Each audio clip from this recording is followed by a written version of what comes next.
sorry ass out on the street.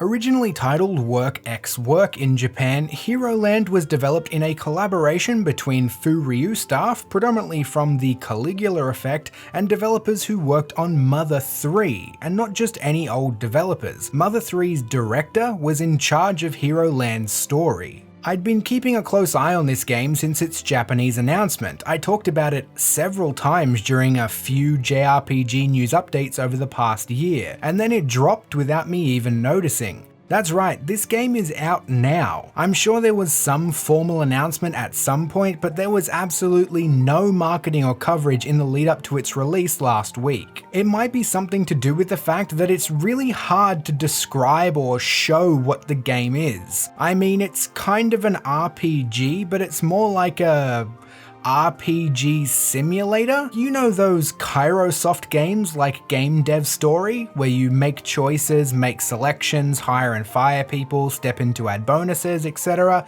Well, Heroland is kind of a lot like that in a way. At least that's how the gameplay feels. I've been playing the PC version and the whole game can be played with just the mouse, but perhaps I'm getting a little ahead of myself here.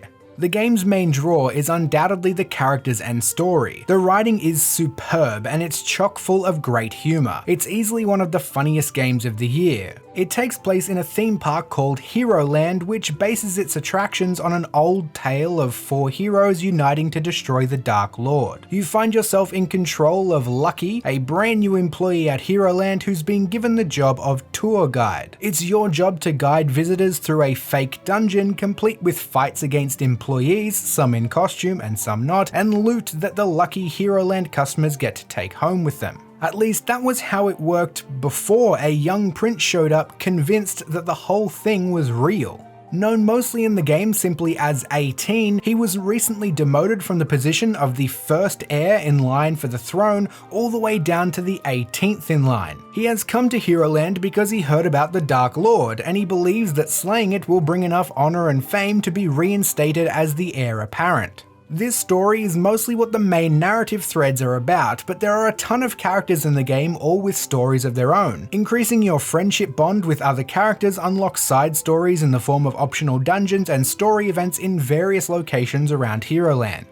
The map, which kind of doubles as a menu, is a series of locations. Some of them have little character interaction sequences, alongside a few shops, the blacksmith, your room which you can customize with loot from dungeons. The office is where employee meetings take place that give insight into what kind of enemies are going to be in the next dungeon, and then there's the lobby where you'll enter dungeons from.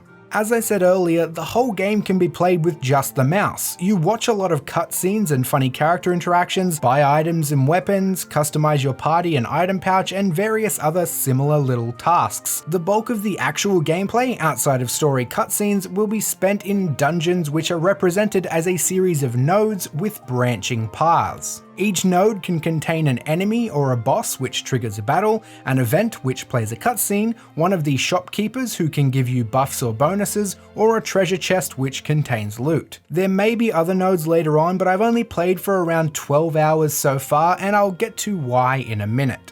Battles basically play themselves in that your party acts on their own, with you, being the tour guide, only being able to interject with some limited commands when your assistance meter fills. This amounts to a handful of actions per battle on average. You get the option to inspect the enemy, use an item, command a single character to make a specific action, or you can change the tactics of the group as a whole, like forcing them to all focus on one enemy or stop attacking and guard. This is a trend throughout Heroland. There isn't a whole lot of interaction in any of the activities, and it all starts to get quite repetitive during a long session. This is why I've only played for around 12 or so hours, and why I decided to do this impressions or summary video or whatever you want to call it now, rather than after I've finished Heroland, because that probably isn't going to be for several months. Much like Katamari and Lapis X Labyrinth, Heroland is a game best played in shorter sessions. It is easy to jump jump in and out of, and I'll play this on and off for quite a while because despite the limited repetitive gameplay, the story, the characters, the writing, and the humor are all utterly charming and simply wonderful. Heroland oozes style as well. Everything in the game is cohesive. The aesthetic is woven into everything, even the story, which breaks the fourth wall and references itself to great comedic effect. The music isn't too shabby either. Actually, the sound design in general is top notch. Interface sound effects and little details like that are excellent. Except for the gibberish noise the characters make when they talk. It's not exactly bad, but it seems to be way louder than anything else, which I haven't been able to solve in the sound settings, and the noises themselves aren't exactly pleasant to the ears.